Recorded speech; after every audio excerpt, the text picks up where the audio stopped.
just came on the Facebook. Sir, is life insurance halal? A similar question is asked on the WhatsApp message by Muhammad Tariq from Pakistan. Is it permissible to have life insurance?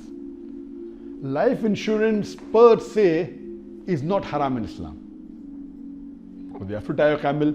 But today, since most of the life insurance is related with riba, so riba-based life insurance, interest-based life insurance is haram. Because interest is the 12th major sin in Islam. In today's world, most of the life insurance are related with interest and riba-based system. So any life insurance or any insurance, whether it be car insurance, any insurance which is linked with riba or linked with interest, it is haram. What do? They take your money, they take the money from thousands of people, from tens of thousands of people, they pull it together and they take your premium, they put it in a bank or they put it in a money-based instrument where you get fixed money on fixed period of time. And based on the returns they get, they use that returns in taking care of the people, a person who has died or a person who had an accident. So this system based on riba is haram. But we have an Islamic alternative called as takaful.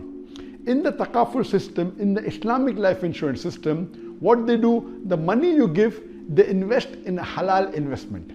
It is not riba based, it is halal as per the Islamic Sharia, and the return they get from this halal based investment, they utilize for taking care of a person had accident or a person died.